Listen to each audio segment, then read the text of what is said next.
Thank you for taking one for the team there, Bob. Right. And here's our last guest, and then I will bid you adieu because I know you're a busy man. But this guy. So tell me about, it's Dr. Dave and the free clinic. Yeah.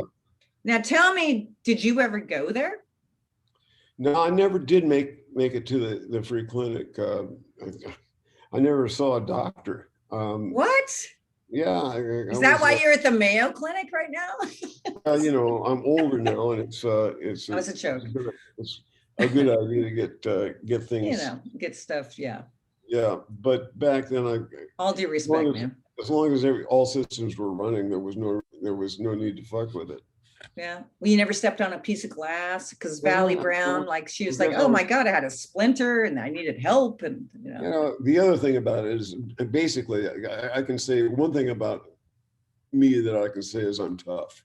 And you know, I can take my lumps and it just doesn't bother me. I don't go to see a doctor if I get hit with something. I'll tell you what, my grandma lived to be 95 and she was from El Paso, Texas. And she hardly ever, she smoked 2 packs of Terrantin 100s.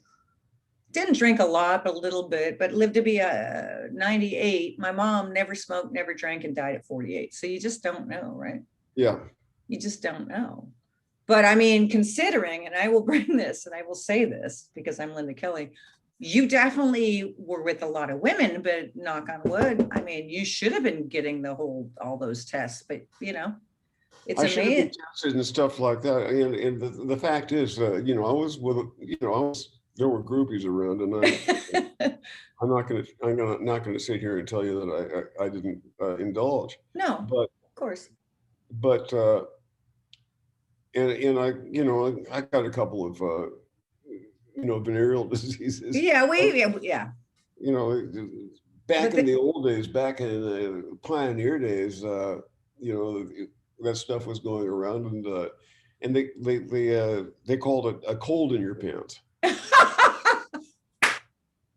And that was basically what it is. You know, I'd wrap my Johnson up with a bunch of tissue paper, and well, I think a note to everybody is you know, use rubbers. Let's be good people. Yeah. Young people out there. You know, you've got 2 daughters. I'm sure you've given them the story. Like, hey, they weren't as readily available back then as they are now, and it would have been a real good idea. Yeah. Okay, and then finally, Bobo, I love you so much, Bobby. I love you a lot, man. Bad end you. I do. I love you a lot. And thank you for doing this. What would you like to say to the kind people of the Haight-Ashbury? And, you know, there is a Renaissance rumbling.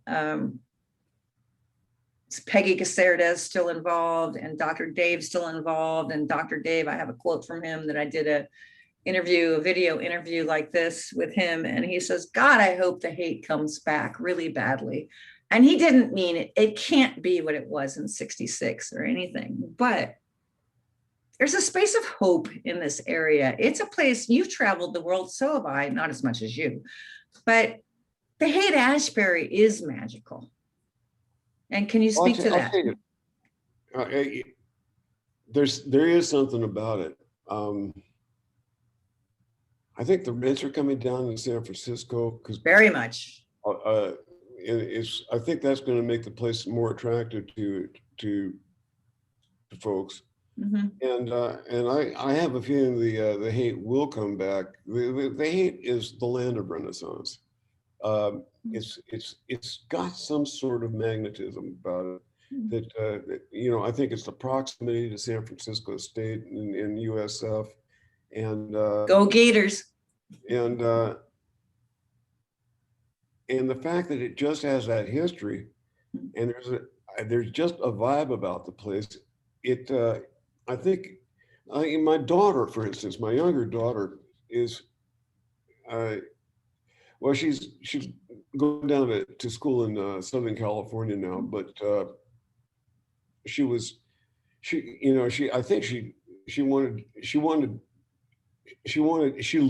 the Haight-Ashbury. And she's like 19. you know, And but gorgeous, and gorgeous. it's just, she considers it her spiritual home. Hmm. And she's got that kind of sensibility. She knows what she knows, she knows good music. She knows art when she hears and sees it. Mhm. And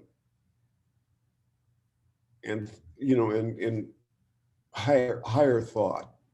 She's into that kind of stuff, and that's where you know, that's what you find in the Haight. You know, there it has this hot, it's you know, it's hot eras, and then you know, it takes a breather, and then it comes back strong. Yeah. Now, Steve Brown, you remember Steve Brown? Oh, sure. He took that photo of Jerry. That's 1968. Wow. And he calls it going to work. And Brian Rohan said, that's what actually Dr. Dave and Rohan said, that's what I remember. That's what the Haight looked like. Yeah. And Jerry's just having fun, man. He's just going to work. Right. And that's a lot of people right there. Right. Now, can I read this opening line? Not to bring it Sure. back to me, but I will. There is often a feeling of belonging somehow as you walk down the streets here in the Haight-Ashbury, a sense of connection to an energy still lingering from the light that lit the 60s. Much of which has slipped away over to the dark side for a spell, but now here in 2017, economic and political uncertainties and a radical need to take care of our planet have inspired a newfound rumbling of community, an awakening within people, a pressing need for everyone to truly embrace our freedom of individuality in today's divided world. That's why I am so grateful you are doing this interview with me. That's all I'm trying to do with this magazine. And man, Right. really appreciate you, Bobby. Oh, I appreciate your efforts. Believe me, if I read more, well, do you go on? Do you have an online presence? Yeah. Okay, I don't know much about your magazine, but I will Chime in. All right, yeah. All right, Bobby. All right, one last word of the people, the good people, the Haight Street area. And oh, it's called, here's the tagline. You'll appreciate this.